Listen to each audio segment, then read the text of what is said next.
Well, the Wall Street indices have closed at a fresh record high, and however, the Asian stocks have been steady with also an flat crude oil prices. In fact, if you look at the US markets, Dow Jones as well as the S&P 500 index have did hit fresh record high on Friday, with all the three major equity benchmarks booking weekly gains as investors gravitated towards shares of the companies set to benefit from a stronger than expected economic recovery. In fact, the tech heavy Nasdaq did tumble after rebounding more than 6% over the past three trading sessions, as we did see the US bond yields again rising to nearly around 1.6%, which is the highest level since February 2020. The 10-year bond yield did jump 10 bips to 1.64% on a session high on Friday, and this was the highest level since February 2020.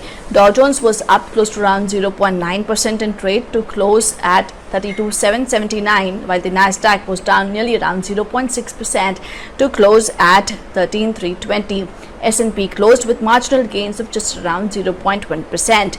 In fact, in Europe, the rising bond yields dragged the European stocks lower on Friday, although major bourses were set for weekly gains as stimulus coming in from Fed as well as the vaccination program did spur hopes of a solid economic recovery.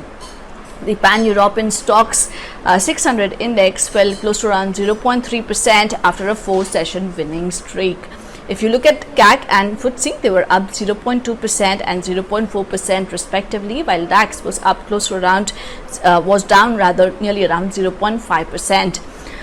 Tame US inflation data and signs from the European Central Bank that it is likely and it is ready for accelerated money printing did keep a lid slightly in terms of the overall borrowing cost and helped boost the overall risk appetite.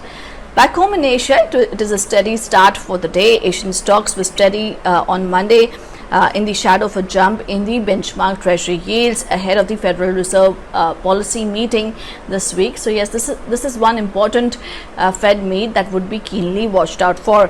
Equity advanced in Japan, but it edged lower in markets like Australia and fluctuated in South Korea.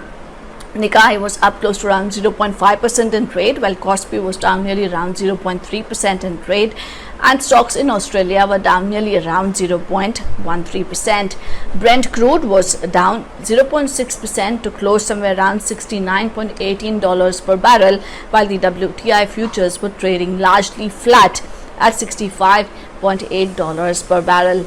In terms of the gold as well, gold traded flat and closed at $17.20 an ounce, while the futures were little changed at nearly around $17.26 an ounce.